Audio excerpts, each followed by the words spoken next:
Hello, and welcome to a quick introduction to the Laplacian and Bilaplacian through the theory of partial differential equations. Today we will look at these two operators, the Laplacian and the Bilaplacian, that are popular tools in geometry processing, but that have also been studied in pure mathematics for a long time. We will take a look at the pure mathematical approach, which goes via the theory of Subalif spaces.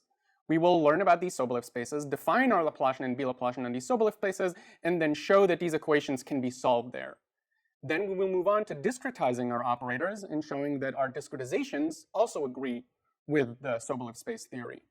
In the end, we will survey a few applications of the Bilaplacian, which you might not be as familiar with as you are with the Laplacian, so you can see in what kinds of applications the Bilaplacian is used.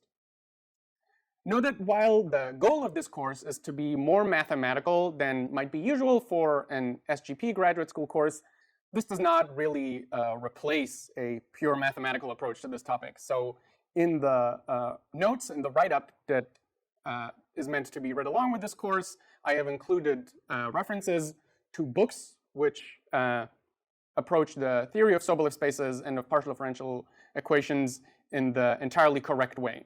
We will do some hand waving here and there, and this course is only meant to whet your appetite for a real thorough mathematical treatment. Let's start by defining all the terms that we will be using. After all, if we want to talk about something mathematically, we need to have precise definitions. Our first definition will be of a surface.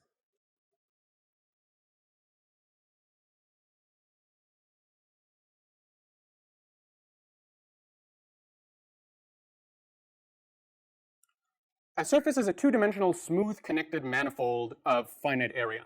If you don't know what a manifold is, it is probably what you already have an intuitive notion of when you hear the word surface. A manifold locally looks like a part of the plane. So here is a very crude drawing of a surface. Through editing magic, I should also be showing a nicer plot of a surface right now. If I take any part of a surface and look at it locally, it looks a little bit like the plane R2 that has an x and a y axis. Importantly here is that the surface comes with a dot product, so that any two tangent vectors to the surface can be multiplied, and the dot product works like the usual dot product you know with Rn. In fact, most surfaces that you will probably encounter will be embedded in R3. So let's have a surface omega. Omega will be the one label that we're going to use for all surfaces in this course. If omega is embedded in R3, then the dot product is just a Euclidean dot product.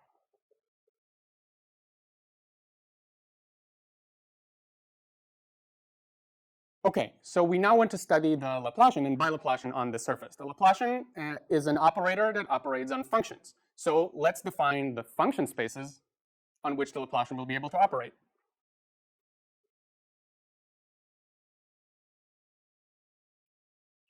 We call Cn of omega is the space of all functions from omega to R such that the nth derivative is continuous. Specifically,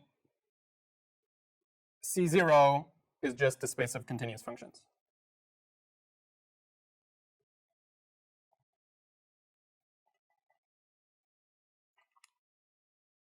And in practice, we will leave away the omega, since if you don't see the symbol omega, it just means the surface omega is implied.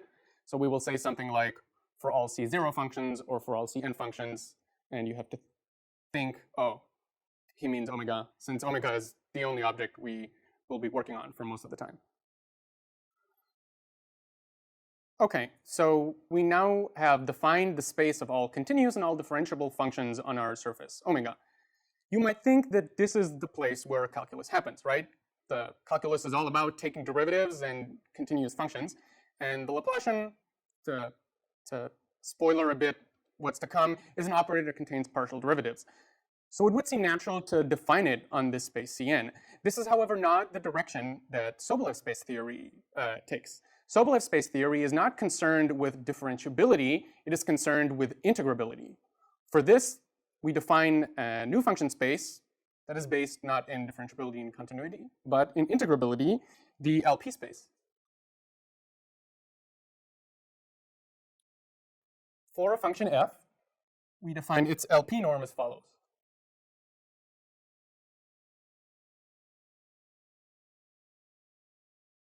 And having defined the LP norm, this is the definition of the LP space.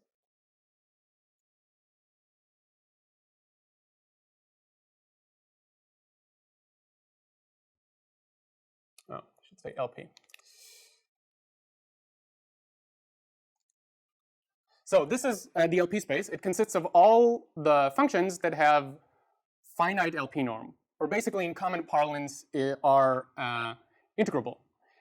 We will only ever use L2. I gave you the definition for LP, but the only P we're actually ever going to use here is L2. And philosophically, this space will replace C0. Instead of considering functions that are continuous and whose derivatives are continuous, we will be considering functions that are L2 integrable and whose derivatives are L2 integrable. It's important here that there's going to be a large hand wave here. A function in LP is not really a function.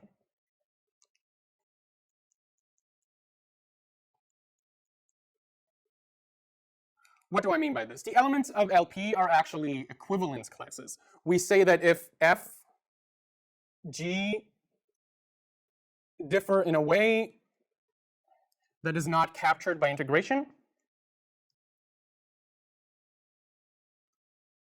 then they are equivalent.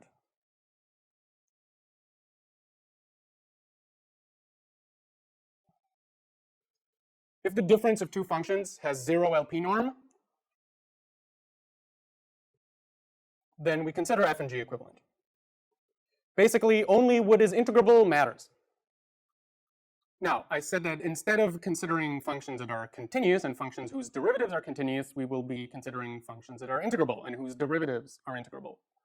But how do we differentiate functions in this LP world? After all, functions that differ only at a single point are equivalent. So there is no difference between this function and this function. They only differ at one point. Integration doesn't capture that. So we can't use our usual pointwise definition of the derivative. Instead, we will have to come up with a new definition that is based on integration by parts. Now, if f is an infinitely differentiable function, and if phi is an infinitely differentiable function, and we say that phi on the boundary, this partial omega means boundary, is 0, then we all know the famous integration by parts formula. We will, in this case, assume that omega is just an interval in R1.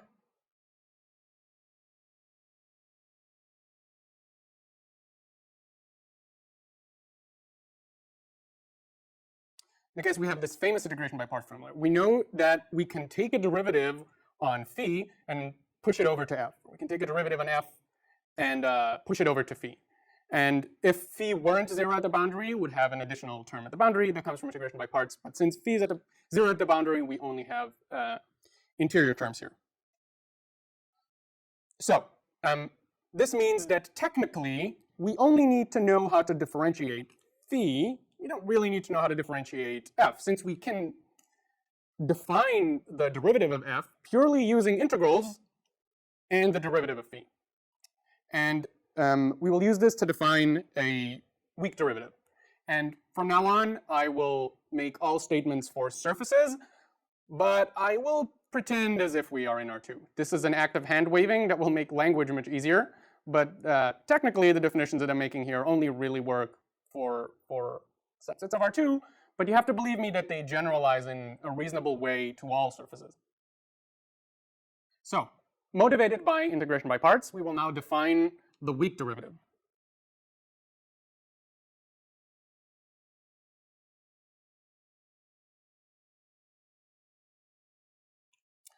As before, we define a function phi that is smooth, and phi at the boundary evaluates to 0. Then the weak partial derivative in the direction xi is the function, and here it's important that f is in L2, otherwise this definition does not make much sense. So if you recall the integration by parts formula, basically what this definition does is we define the partial derivative of f such that integration by parts holds. And this is a neat trick to generalize derivatives, which are a pointwise quantity, and we cannot evaluate pointwise quantities in LP spaces because of this equivalence. This is a neat trick to generalize pointwise quantities like the derivative to a space in which we can really only integrate. Now that we have defined the partial derivatives, the usual operators like the gradient, the divergence, the curl, and higher order derivative, they generalize as usual. Okay, we cannot do normal derivatives in LP space like we could do in the Cn spaces, but we can do weak derivatives. And I guess you can see what's coming next. After defining weak derivatives, we will now define special spaces in which these weak derivatives lie. So let's define these integrable derivative spaces, which are called Subalif spaces. This definition will mirror the definition that we had for the LP spaces, in that we will first define something that looks like a norm, although in this case it'll only be a semi-norm. We'll explain what this means later. And here this dn means it's just a vector of nth partial derivatives. The details don't really matter here, because as before, we only care about the fact that these things are bounded and not exactly how they are evaluated. And then we will define a Sobolev space, Hn,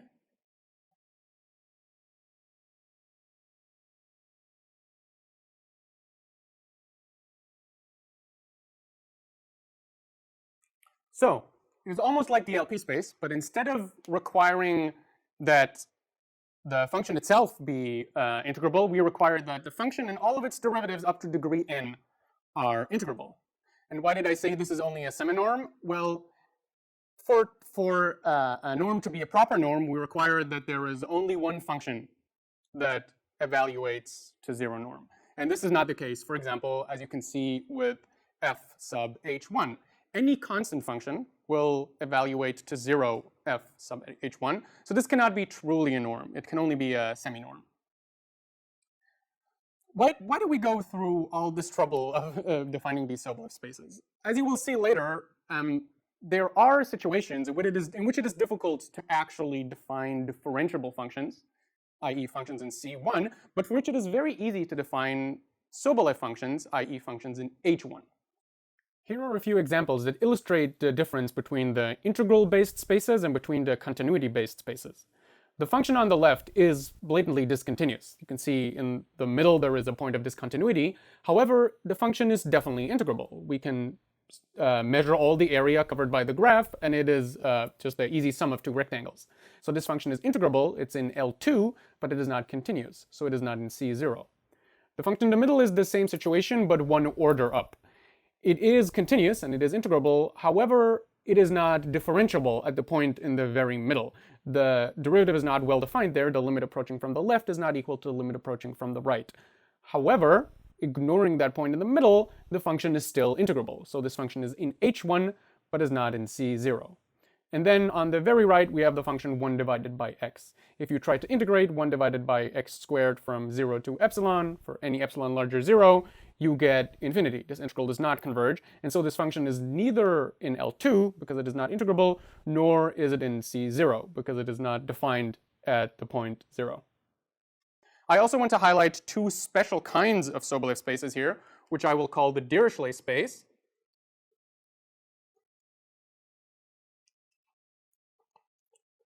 H01, which is defined as all the functions in H1 such that f is 0 on the boundary. Attention, this is another hand wave.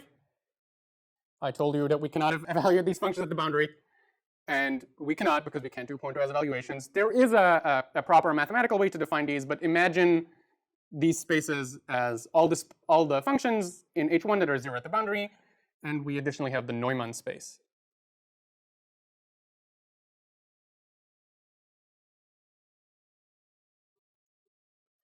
This is a space of all functions in H1 that integrate to 0, i.e. that have 0 average. One of the exercises in the write-up that accompanies this class is to actually prove that those two spaces, for those two spaces, H1 isn't just a semi-norm. For those, H1 is an actual norm.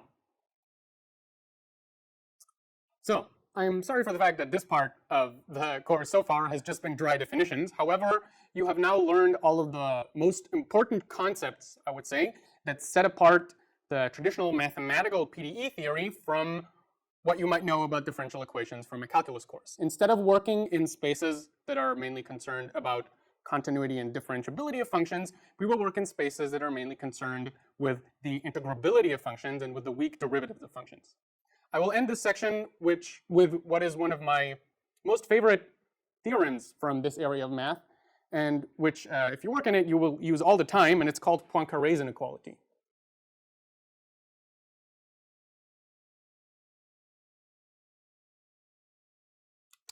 So we assume that U is either in the Dirichlet space or in the Neumann space, and then it holds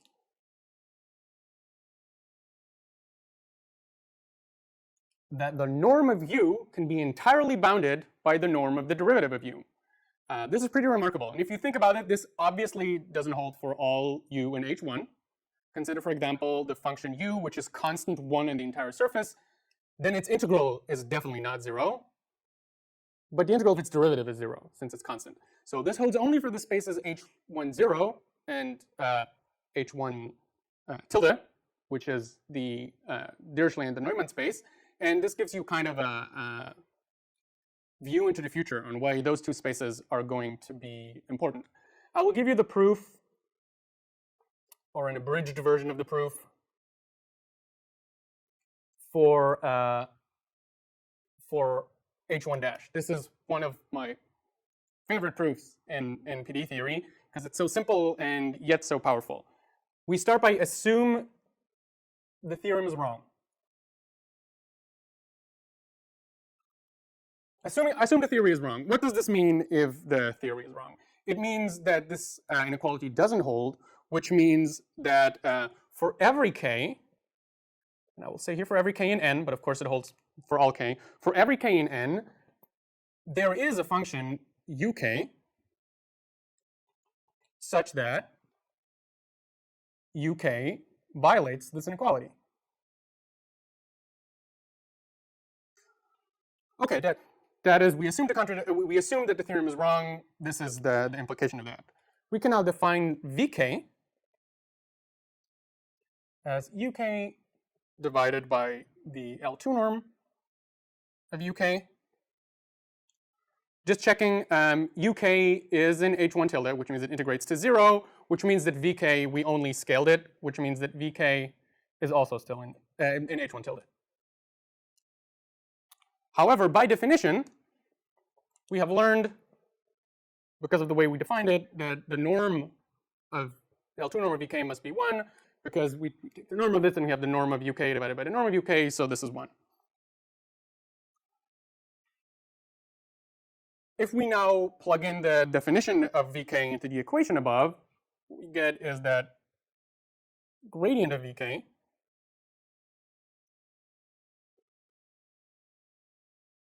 which is really the gradient of uk divided by uk. This is just this inequality, but divided by uk. You know that this is smaller than 1 divided by k. we now take the limit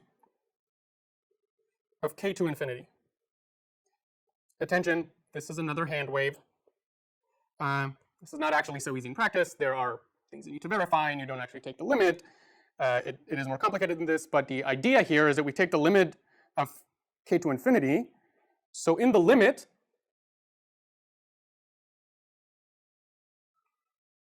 we know that for this function v, the norm of the gradient of v is 0, because the norm of the gradient was bounded by 1 divided by k, and so in infinity, 1 divided by k will go to 0, and so the norm of the gradient of v will go to 0. What does this mean? If the norm of the gradient of v is 0, that means that v is constant. Functions with 0 gradient are exactly the constant functions. However, we know that in h1 tilde, by definition, every function must integrate to 0. So if v is constant, there is really only one choice for v. V must be the function that is constant 0. Now, we also know, however, we also know that the L2 norm of v must be 1. And here we have our contradiction.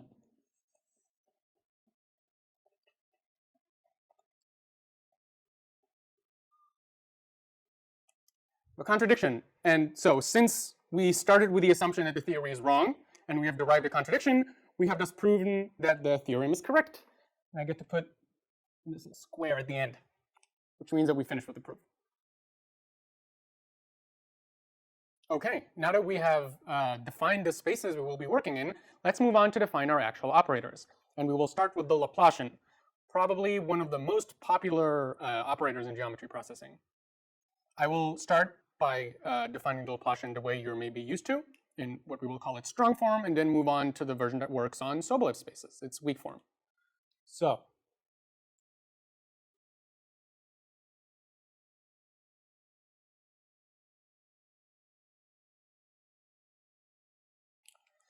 this is the strong Laplacian. The Laplacian of a function is minus the divergence of its gradient. This sign here is a point of contention. You will sometimes see this defined with a plus here or with a minus here. I favor the minus, but there is no reason. You can use whichever you want. The important thing here is that we require that u is in C2, i.e. u has to be twice differentiable, and the second derivative has to be continuous in order for a nice definition of Laplacian. With the Laplacian comes the Poisson equation.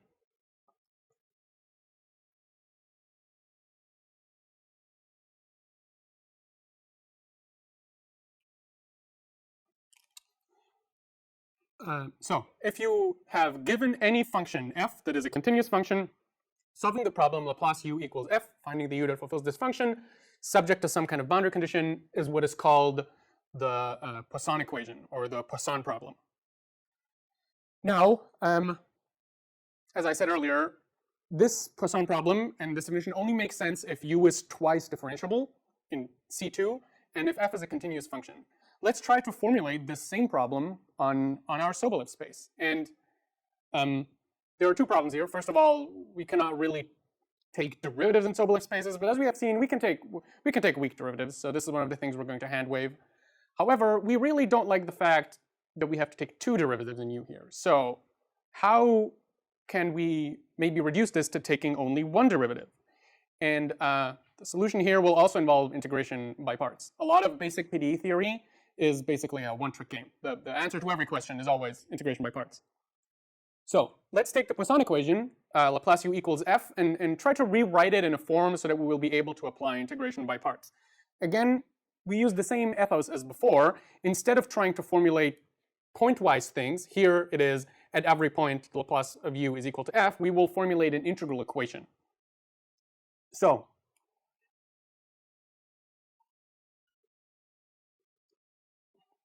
let v be any smooth function. It turns out that if the spaces for u and f and v are just right, something that I will conveniently ignore here, then we can do integration by parts the following way.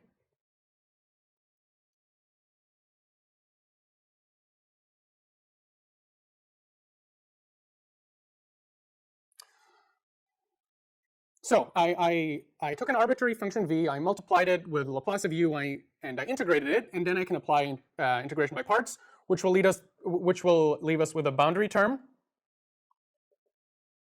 This n is the boundary normal.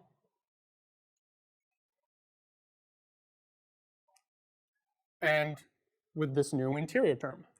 The magic of this new interior term is now that we only have one derivative on u, and we only have one derivative on v. So instead of solving a problem in a space where we have to be able to take two derivatives, if we look at this side of the integration by parts equation, really what we need to be able to do is to take one derivative. And this boundary term, we will for now forget it. It will later become important to determine with what boundary condition we actually solve our problem. So here, this is the strong problem. I will define the weak problem. The weak problem is as following. First of all, I define this function L from H1 to R, and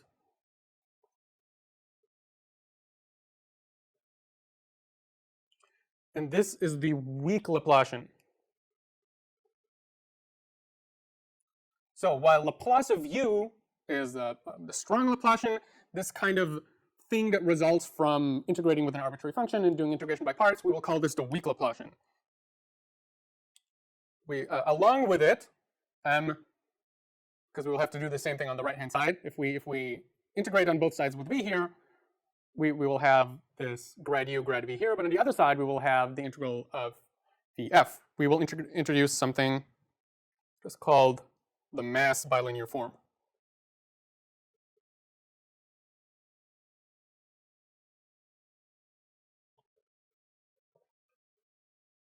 This is the mass bilinear form.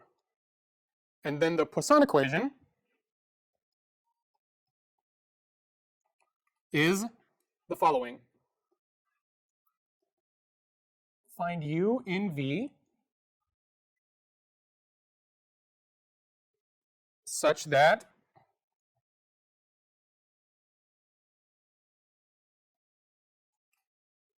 this is the weak Poisson equation. Find a function u in v such that the weak Laplacian of uv is equal to the mass of fv for all small v and big V. I just realized I call both of them v. But the text makes sense because one of them is small and one of them is large.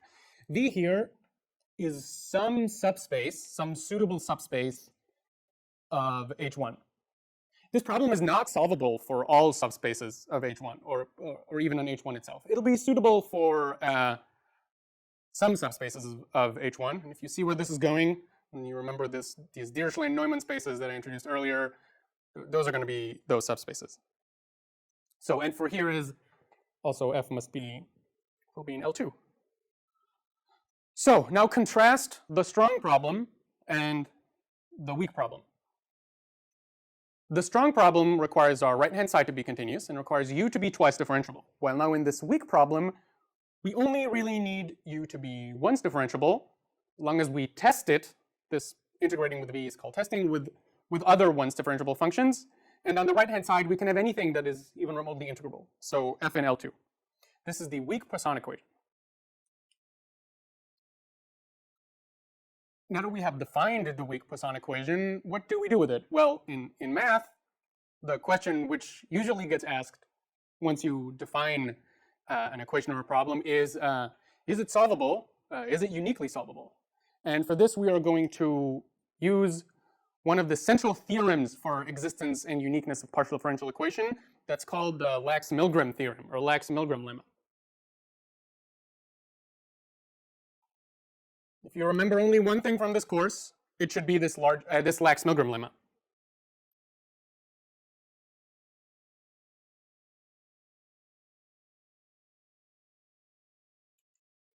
The Laxmography theorem concerns itself with problems that contain one bilinear operator, much like our weak Laplacian, and one linear operator, much like this right-hand side that we have here.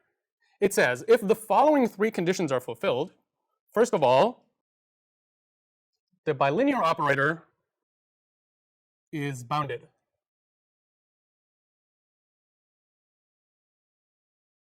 The bilinear operator is bounded. The result of applying this bilinear operator cannot be much larger than what you put into it in the first place. Second of all, the bilinear operator must be coercive.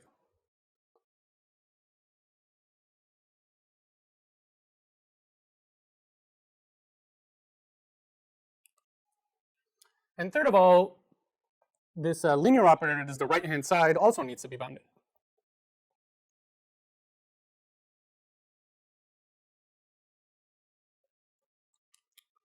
This second condition is usually the one that is difficult to fulfill. Linear operators are often going to be bounded. That's not a difficult one, but the coercive one is going to be difficult to fulfill. If all of these three conditions are fulfilled, then there is a unique U such that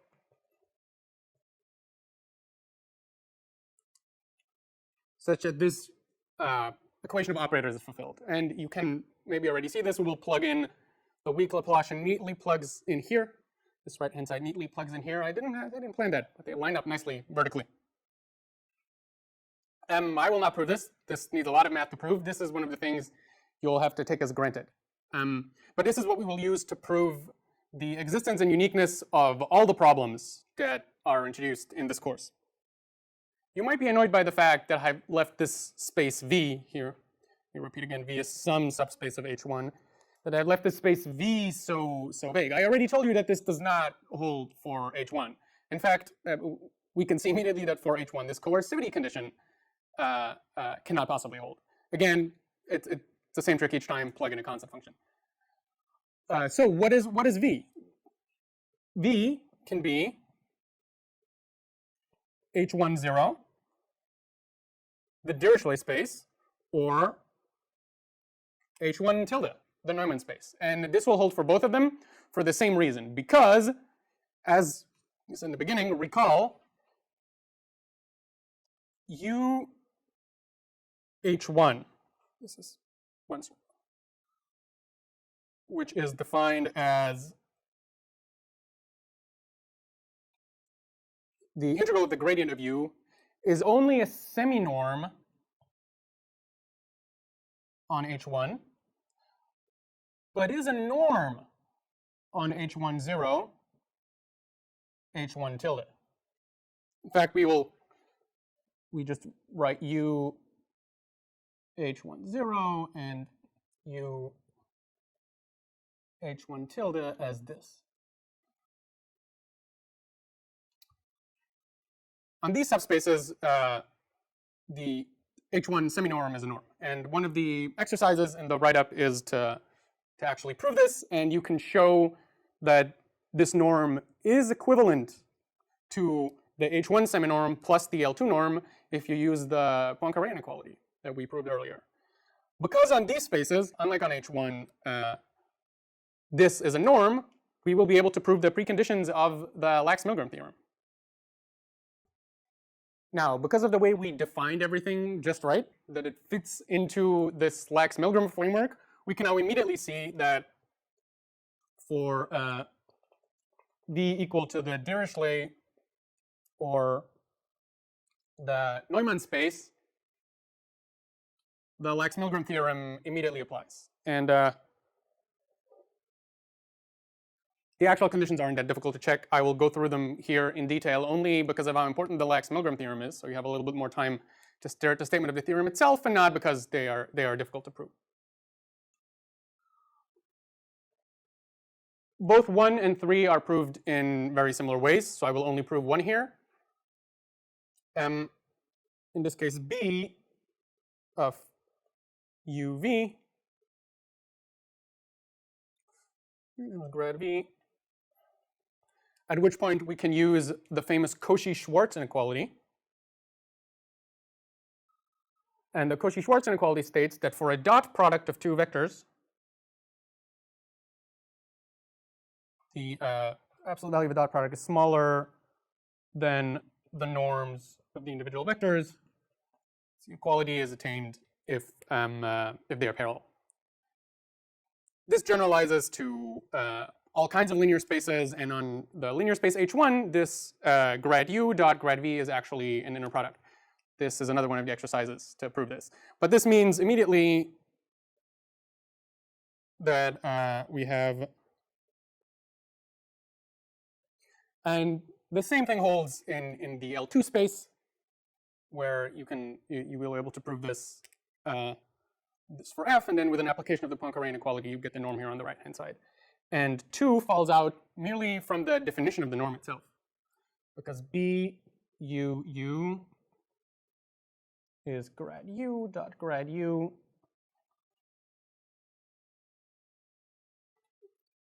this immediately implies statement 2. So by the Laxmography theorem, in both the Dirichlet and the Neumann space, for every right-hand side f in L2, the Poisson equation has a unique solution. That was very easy, and this hopefully takes away your fear for proving existence and uniqueness using mathematical tools. It's often easier than it looks like, and it'll give you a very satisfying result. The knowledge that you have exactly defined the spaces and the operators right, so that your problem is always uniquely solvable. Another interesting question to ask yourself, looking at the existence and uniqueness result for the weak equation, is what does this mean for the strong equation? Does this mean the strong equation has a solution for all right-hand sides? And the answer is yes-ish. It means it has a solution in some form, but it's not necessarily the solution to the right-hand side you might expect.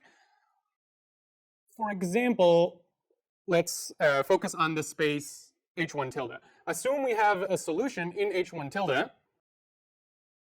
that fulfills our strong equation. Or at least a kind of strong equation. Here I'm writing it in its integrated form. If the strong equation, when defined correctly, this indeed implies that Laplace u equals f, since we test with all functions.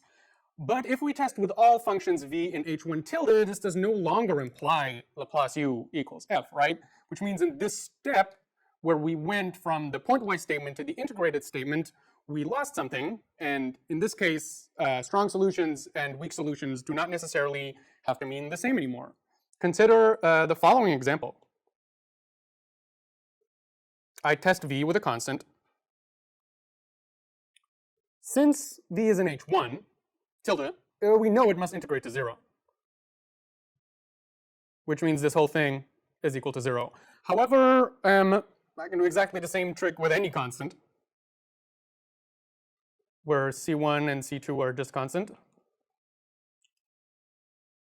And thus we can see that I can basically add an arbitrary constant to this condition on the right-hand side here, and it still integrates to exactly the same thing. So if we want our weak solution to correspond to an actual strong solution, for the space H1 tilde, we need to additionally require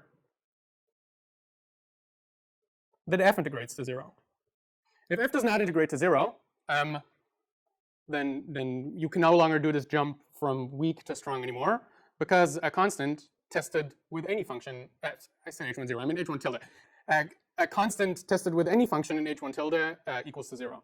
And there are a number of those pitfalls when going between weak and strong forms. So if you derive an existence result for a weak equation, which is usually much easier than deriving an existence result for a strong equation because you can use the Laxmography theorem, if you derive an existence result for the weak equation, you have to make sure whether there are any additional conditions in order to transfer this result to the strong realm. The last thing I want to discuss about the continuous Laplacian operator before we move on to its discretization are its boundary conditions. You might have asked yourself why I called the H10 space the Dirichlet space and the H1 tilde space the Neumann space. Those of you that have maybe been exposed to some partial differential theory before might have recognized the names Dirichlet and Neumann, besides the names of famous mathematicians, of course, as the names of two different sets of boundary conditions. Dirichlet usually means the function is 0 at the boundary, and Neumann means the gradient of the function is 0 at the boundary. How does this square with the fact that both of these correspond to spaces in which we solve the weak Poisson equation? Well, for the Dirichlet one, it's obvious. H10 means literally that the functions in H10 are 0 at the boundary. And this is known as the Dirichlet boundary condition. So all Poisson problems that we solve in the space H10 will have solutions that fulfill the Dirichlet boundary condition. They are 0 at the boundary. The issue is a little bit more complicated for the space H1 tilde. And here the boundary term that we had in the integration by parts earlier becomes important. We know from our derivation of the strong Poisson equation, let's here assume that u and v are smooth. So we can do our integration by parts in peace.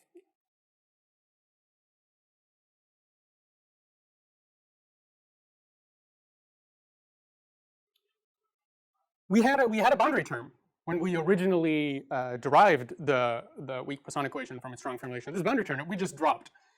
Dropping this boundary term was justified if we solved the problem in H10. After all, if we solve this problem in H10, then v is 0 at the boundary, so this boundary term falls away. However, if we solve our problem in H1 tilde, then this boundary term is still here. And solving this equation in H1 tilde means, because here there is no boundary term, it means that the boundary term is equal to 0. And here, this is going to be another hand wave, but please believe me when I tell you that if this boundary term is 0 for all v in H10, this means that the gradient of u is 0 at the boundary. More precise, when I say the gradient of 0 at the boundary, I mean the gradient of u dotted with the normal vector. The normal derivative is 0 at the boundary. And this is known as the Neumann boundary condition. In this language of spaces, to which we can apply the Laxmography theorem, the choice of space determines the choice of boundary condition. Solving in H10 means we have chosen the Dirichlet boundary condition. Solving in H1 tilde means we have chosen the Neumann boundary condition. And from here we also can see that solving the Poisson problem on itself, the statement on itself, without specifying any boundary conditions makes no sense. Whenever we solve the Poisson equation, and in fact many other partial differential equations, we always need to specify a boundary condition, because different boundary conditions can give us completely different solutions, depending on what space they correspond to. Some of you might have been listening to everything I've said until now and said, well, that sounds interesting, but what can I really do with it? We are in geometry processing, computer graphics. At the end of the day, what I want to do is I want to solve the Laplace equation not in H1. I want to solve it on a computer. And to solve something on a computer, we cannot have a problem formulated for all smooth functions or for all integrable functions. We need to discretize our problem. In fact, we need to discretize our problem in various stages. The first thing we will discretize is our surface omega. So omega is a surface, and we will do this. There are many, many ways to discretize surfaces. The one I will look at here is a triangle mesh. Triangle.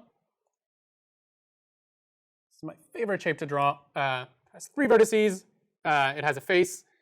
And if we approximate a surface omega by a surface that is made up from piecewise triangles, we say that we have discretized the surface omega, and this piecewise triangular surface is called the triangle mesh. Here's an image that more clearly shows the relation between a surface omega on the left and a triangle mesh on the right that approximates the surface omega.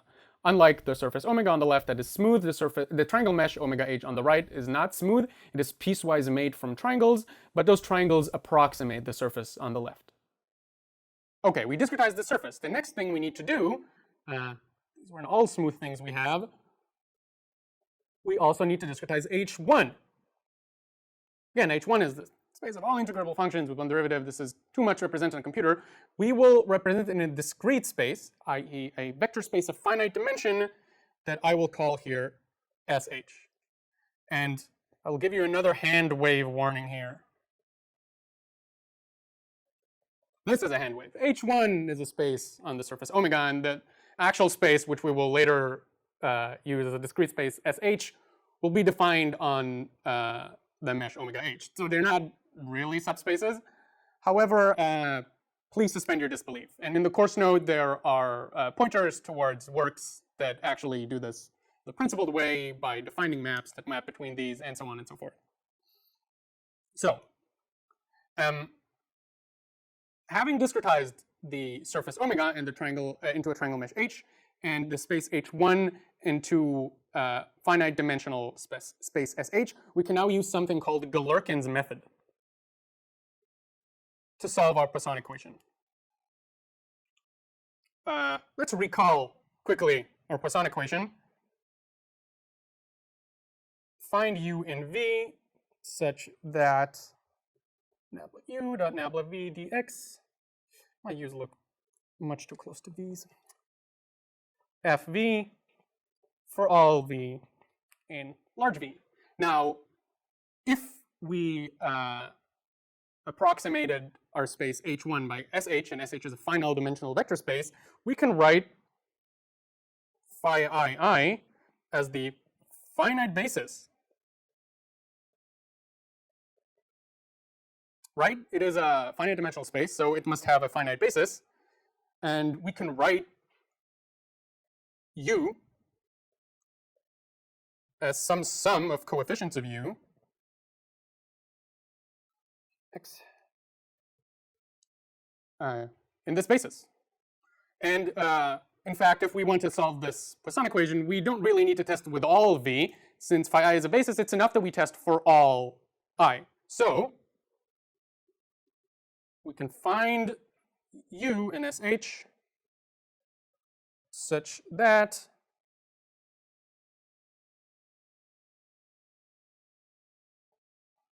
this makes sense, right?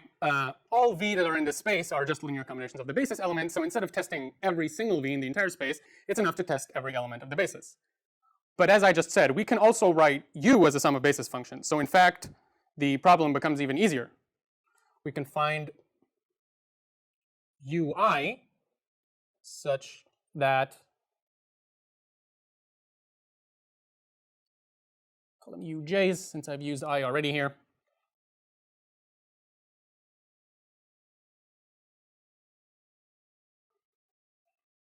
We can reduce this to an equation that is entirely, that contains only integral operations of the phi's, and that has as the only degrees of freedom that we have the uj's. One of the things you might notice if you stare at this equation down here long enough is that this is actually just a linear system with a matrix multiplication. In fact, I can write it in the following way. Arrow up here. Is the arrow visible? This is the same, saying LU equals MF, where I made a little jump. I assume that f is also not an arbitrary L2 function, but is also a function in this discrete world. Where here, when I write the u like this, maybe I should give this a little vector symbol so it's clear that I don't mean the same thing. Here, u is the vector of coefficients in this expansion, and f is also the vector of coefficients in the same expansion, where L is the matrix with the following entries. Omega H, by the way, all of these are H's, since we now H's, since we now integrate over the mesh.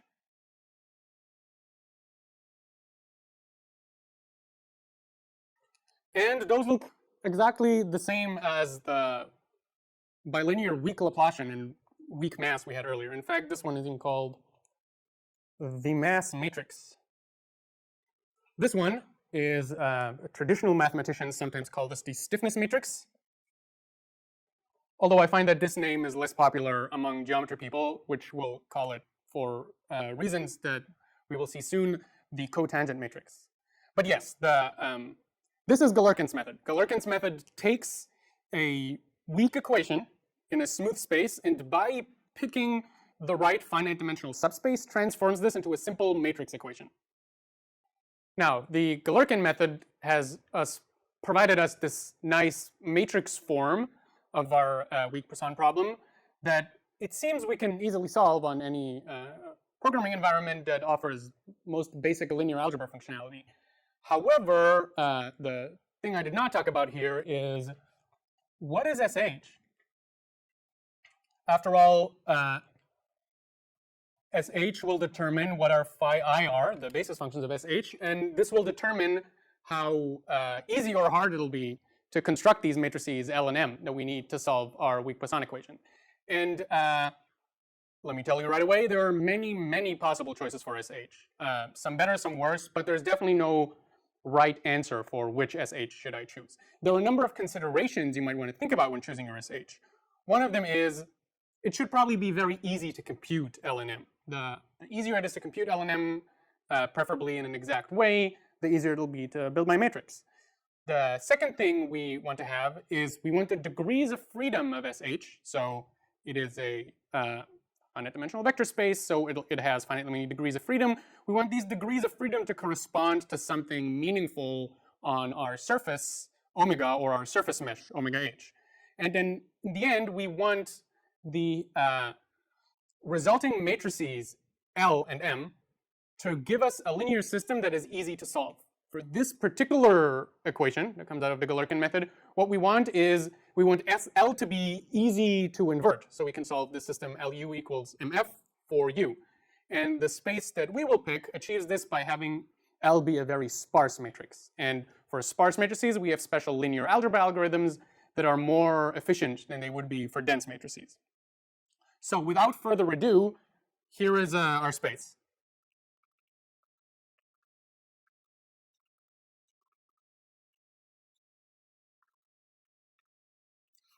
Our space is the set of all functions that are linear on each triangle of the triangle mesh. This is sometimes also called the space of piecewise linear functions. And here you can immediately see one of the great advantages of this Sobolev theory with H1. Because this space of functions that are piecewise linear is a subspace of H1, right? Because if I take a piecewise linear function and I differentiate it, I get a piecewise constant function, which is integrable. However, this function is not differentiable, right? It's only continuous. And this function is not even continuous. So our usual calculus that takes place in spaces that deal with continuous functions instead of integrable functions fails. It cannot account at all for this space SH here, which is a running theme with many of the discrete spaces that are used in numerical analysis to actually discretize PDEs. Those discrete spaces nicely fit into the Sobolev framework, but not into the continuous function framework. Now, this has a slightly easier interpretation than this, and I will show it to you by giving you the basis functions. So, what are the phi I? Our basis functions.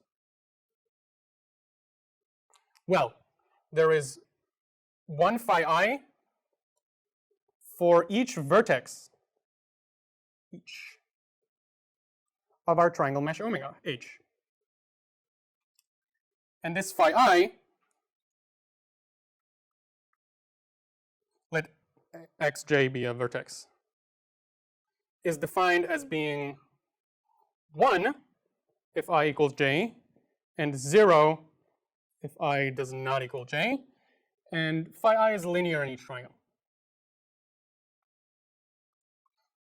This leads to the definition of the so-called hat functions.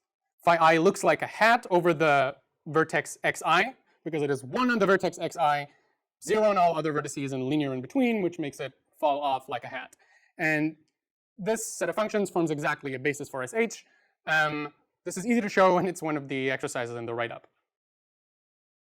Here you can see an example of such a head function on an actual triangle mesh. On the left, you can see a surface made from piecewise triangles, and the vertex vi marked. And then on the right, you can see the hat function phi that corresponds to this vertex vi. It is 1 at the vertex vi, 0 at all other vertices, and linear in between, which gives it the appearance of a hat.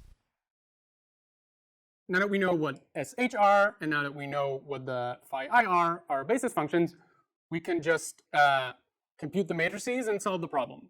Let's actually quickly circle back to whether the problem is solvable. And the answer to that should now be very easy. For appropriate subspaces B in SH that correspond to H10 and H1 tilde, we can apply exactly the same Laxmography theorem, and exactly the same calculations show that everything holds. And immediately, for free, we get the answer that yes, this linear system must be solvable. In fact, Laxmography theorem shows that it is. So what are the entries of these matrices? One of the exercises will be to derive these entries, but I will also list them here for you. For L, this is the famous cotangent formula, which gives L its name and sometimes called the cotangent matrix. The entry ij is 0 if the vertices vi, vj are not neighbors. It is half times the cotangent of alpha ij plus the cotangent of beta ij if vi, vj are neighbors. And its diagonal elements are such that every row sums to 0. This statement here needs a little bit more elaboration. Imagine this is a pair of triangles in our triangle mesh, and this is the vertex vi, and this is the vertex vj. Then the two angles here are alpha ij, the angle here, and beta ij, the angle here. And if vi and vj are both on the boundary, so that there is no beta ij, there's only an alpha ij, then we simply forget it in sum, and we only do cotangent of alpha ij. This is the famous cotangent formula. For the mass matrix, there are actually two formulas. You could actually compute the mass matrix correctly, which is sometimes called the full mass matrix, but which I will not even define here. It's defined in the write-up, because very often, instead of using the full mass matrix, which correctly integrates all the hat functions, we instead use the lumped mass matrix,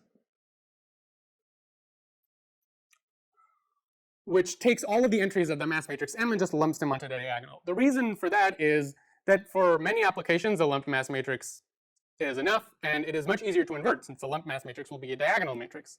Here is the definition of the lumped mass matrix.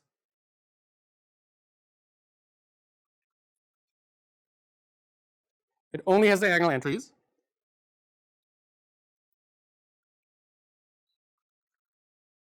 And the entries of the mass matrix are simply you sum up all the triangles around your vertex vi and divide the sum of the area of all of these triangles by 3, and you get a single diagonal matrix. You can see that obviously this is a diagonal matrix, it's very sparse, but also the cotangent Laplacian is a very sparse matrix. On average, you can say as a rule of thumb, in a nice triangle mesh, every vertex will have 6 neighbors. So for the overwhelming majority of entries in L, you pick this 0. The overwhelming majority of entries in L are actually 0, so this is a very sparse matrix, and as a result, this system can be solved very efficiently. Now that we have learned a lot about the Laplacian and the discretization of the Laplacian, let's move on to the Bilaplacian and the discretization of the Bilaplacian. And like we had the Poisson equation for the Laplacian, we will have the biharmonic equation for the Bilaplacian, and we will be able to reuse a lot of the Sobolev and solvability theory from the Laplacian and apply it directly to the Bilaplacian. And as with the Laplacian, we first will look at the strong definition. For a 4 times differentiable function, the Bilaplacian of u is just twice the Laplacian. Laplacian by Laplacian, 2 Laplacians. Yeah. And similarly analogous is the definition of the biharmonic equation for a continuous right-hand side, find u such that Laplacian of u is equal to f. Very simple. but as we know by now from our trials and tribulations with the Laplacian, this is not the space we want to be working in. We want to formulate a weak formulation of this Bilaplacian and the biharmonic equation so that we can work on a Sobalif space. And as we did before with the Laplacian, the way we will do this is integration by parts. So let's take a test function v and integrate. I will just apply integration by parts twice now. No magic.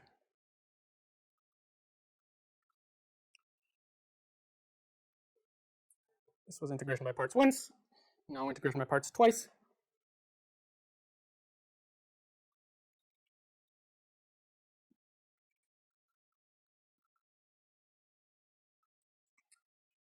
As before, we will, for now, ignore the boundary terms.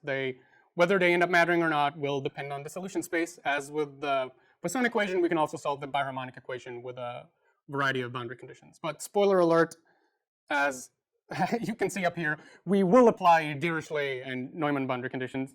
For our test functions, this will mean that this boundary term will completely disappear in practice. But you can already see here what our weak Bilaplacian will look like. It is what's left over of this interior term. However, if we want to be mathematically exact, we cannot formulate it in our usual space H1, in which all the Laplacian problems live, because now here we have Laplace U and Laplace V functions for which we need to take two derivatives. So if we want to to formulate this problem in the language of Sobalif spaces, we need to now move on to the space H2. As with the Laplacian, with the Bilaplacian, we will not be able to find a solution to the biharmonic equation in all of the space H2, even though the biharmonic equation is posed in a space H2. It'll be in a subspace of H2. And the one we will look at today is H02. H02 is defined as follows.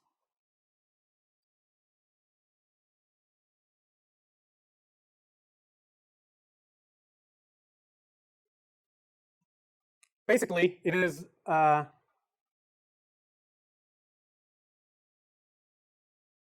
the subspace of H2 that fulfills both Dirichlet and, this time, explicitly Neumann boundary conditions. We explicitly enforce the fact that the normal gradient of the function is 0 at the boundary. In this space, we can now formulate correctly the weak Poisson equation and solve it. Sorry, the weak biharmonic equation.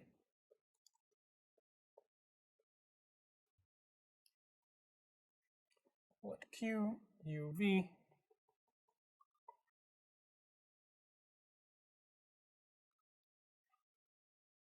importantly, for this space H02, as before we had for the space H01, the semi-norm H2, which is the L2 norm of the second derivatives of U, is actually a normal.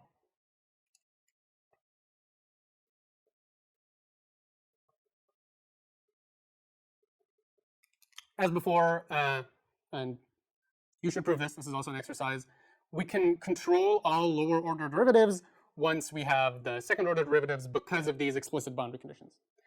Anyway, back to the biharmonic equation. Given this weak bilinear operator, which is the weak Bilaplacian, which we just motivated with our integration by parts exercise earlier, the weak biharmonic equation is find U such that Q UV equals M UV for all V in H02.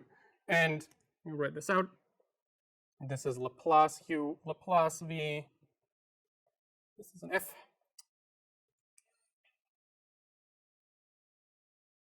FV dx, and F is some L2 function here. This looks very similar to the weak Poisson equation from earlier, except instead of now having the gradients here, we have the Laplacians here. Having formulated our biharmonic equation with the Bilaplacian the immediate question that should be popping into your head right now, is this uniquely solvable using the Lax-Milgram lemma? And let's quickly recall the Lax-Milgram conditions. They are, for our bilinear form,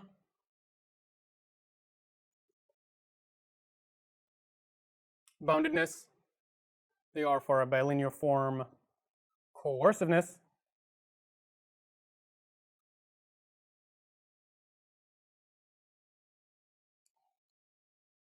And they are for our right-hand side boundedness. This is a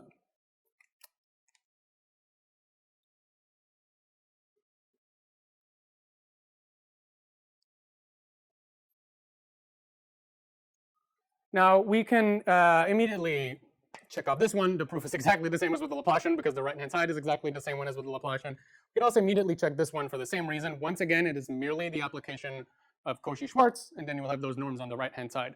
This one is a more difficult one. Let me tell you that the following holds.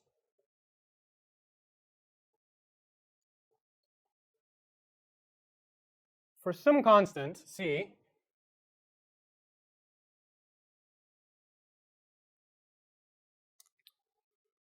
you can actually show, at least for flat surfaces, I'm not expecting you to show this for curved surfaces, that the L2 norm of the Laplacian equals the L2 norm of all of its derivatives.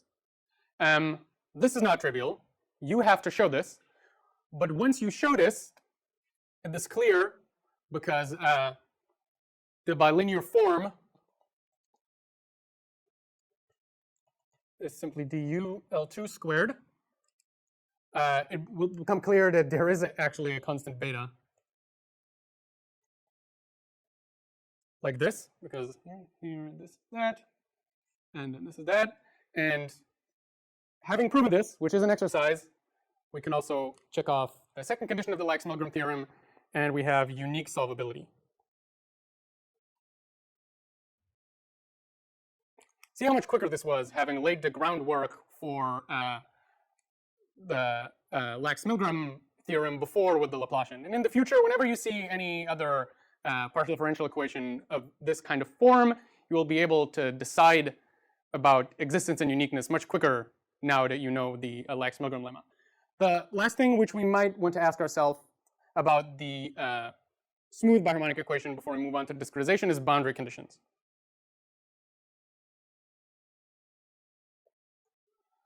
Now let's look at the boundary terms from earlier.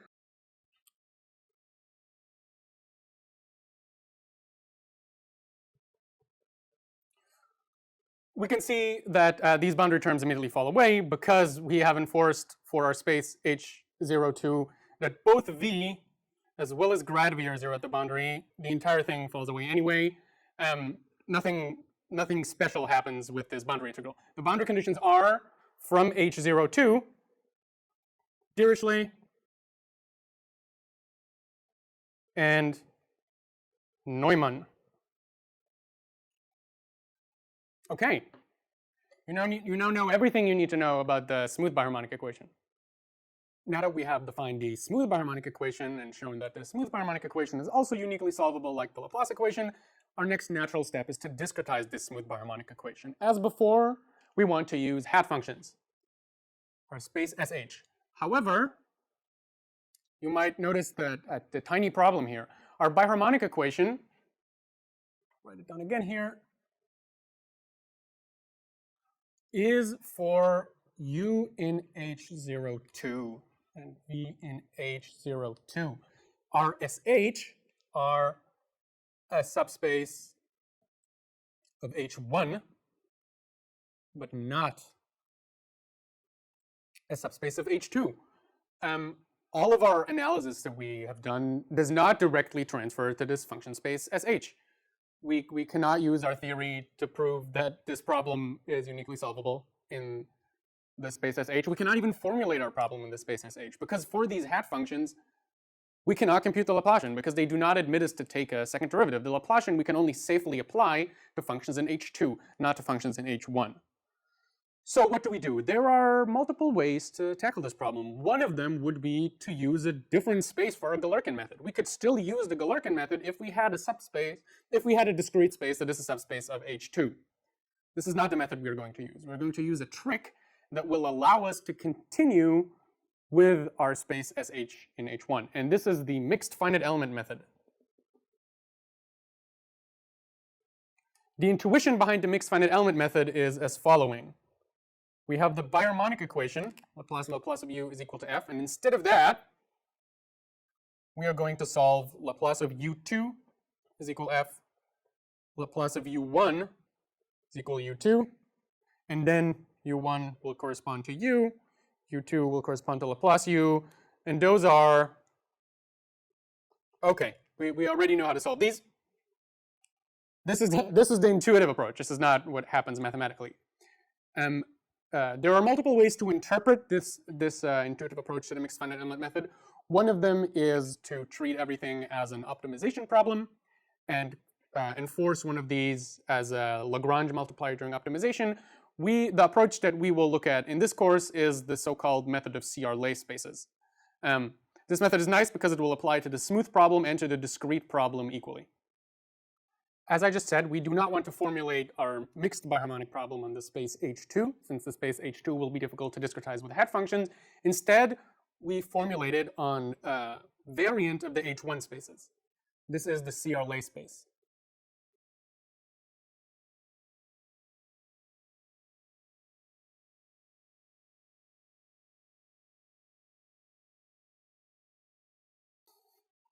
Note that this CR-Lay space basically encompasses all functions such that the Laplacian of u1 is u2. This is kind of the first of the two equations we got when we split up the biharmonic equation into two Poisson equations. This equation by itself, however, is not the Poisson equation we had earlier. It's not always solvable because here u1 is an h1 0, but we test with all functions v in h1. So by itself, this is not really a solvable Poisson equation. It will become later on once we combine it with a different equation on the whole space C. Now, what is important about this space C is that the space C has a very special norm.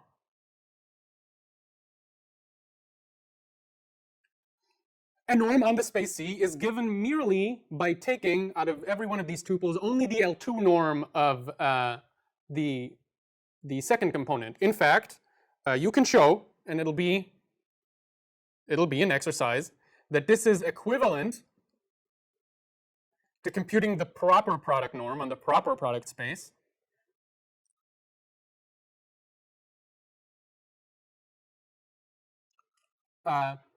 This is an exercise, but you will be able to prove this. And this is, as you can see by now, also again what will make our Lax-Milgram lemma work. By the fact that we choose a smart norm, we can define a space in which the norm is a very simple form. We will be able to satisfy the preconditions of the Lax-Milgram lemma and show that this is solvable. So this is the CR-Lay space that we will solve a problem in. What is now the actual biharmonic equation? Well, find u1, u2 in C such that R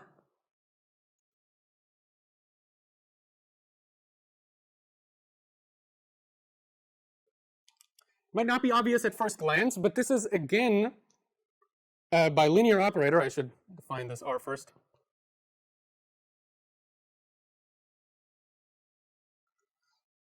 The only thing M does is it does this mass bilinear form on only the second part of each tuple. And here we have a usual right-hand side. This form probably does not look like the biharmonic equation, but we can see that this looks like all the other equations with bilinear operators we've had so far. I will write it out in integrals.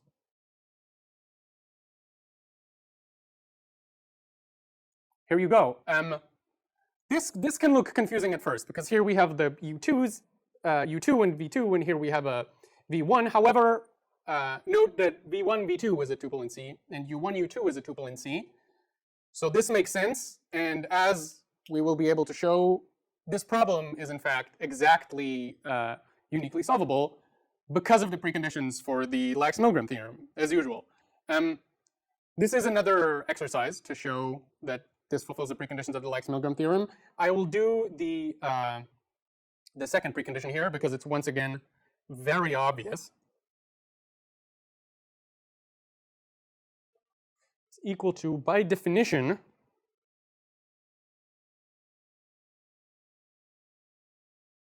which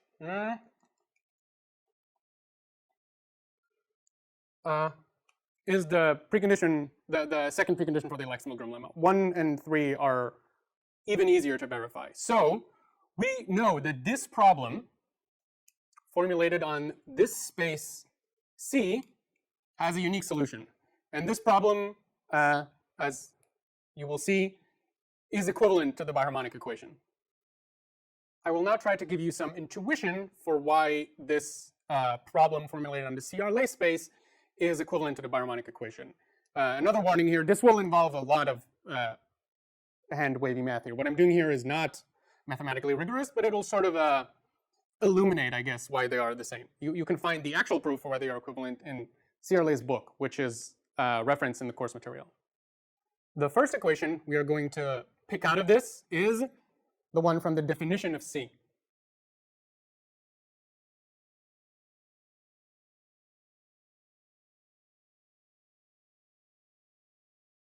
And this is, as we can already see, the same thing as saying Laplace of u1 is u2, where here u1 is in H01.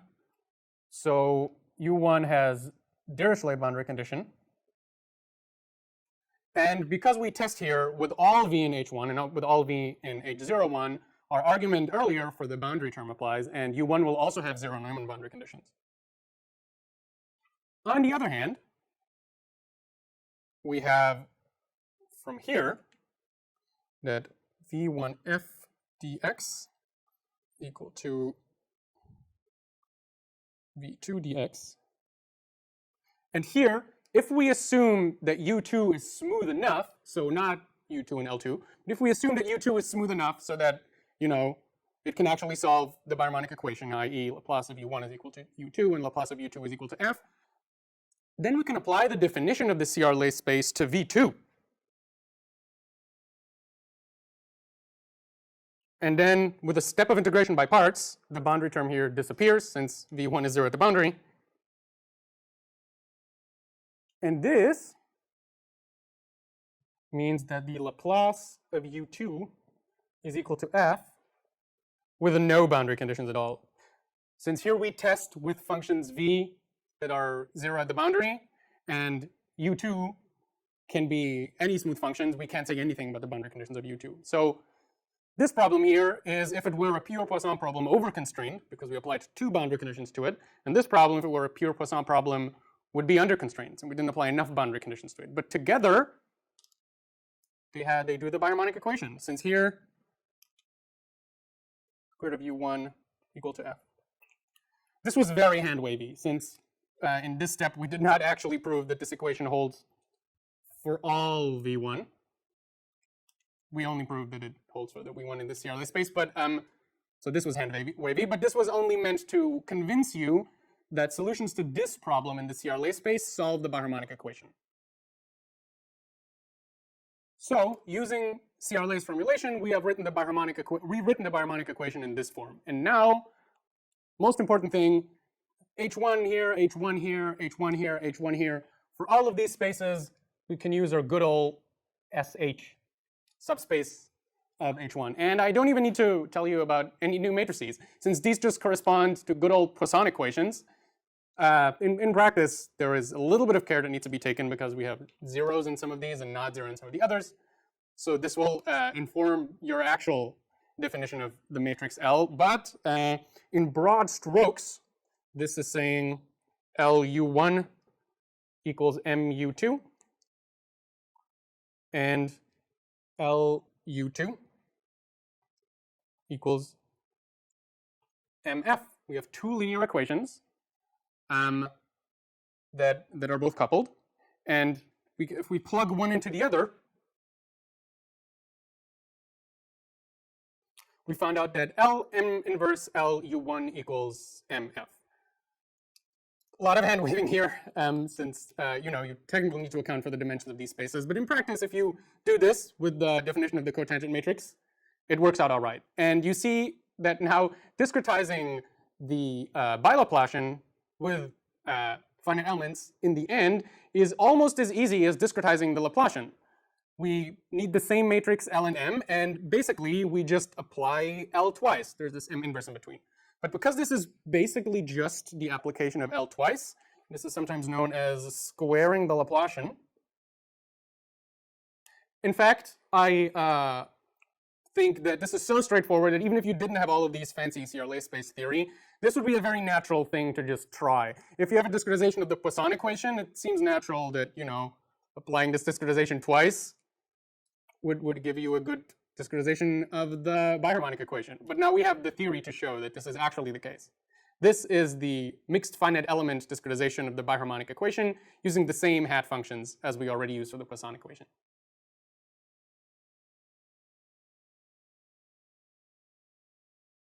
I will now end this course by showing you a preview on all the applications for which you can use the Bilaplacian. The write-up goes into more detail and actually explains how these applications work and contains the references to them. You can use the Bilaplacian because of its smoothing properties to smooth a surface, to smoothly deform it into a ball. This is called the Willmore flow. We can use it to smoothly animate a character between positions using a technique called linear blend skinning. Since the Bilaplacian models the elasticity of a surface, we can use it to simulate elasticity, such as in the example of this waving flag. And beyond the Dirichlet and Neumann boundary conditions that we explored in this course, we can also ask ourselves what are alternative boundary conditions that we can apply to our problem, and how do the solutions to the biharmonic equation change when we apply other boundary conditions. Thank you very much for your attention, and I hope that I could teach you something today about the mathematical theoretical backgrounds behind the Laplacian and the Bilaplacian.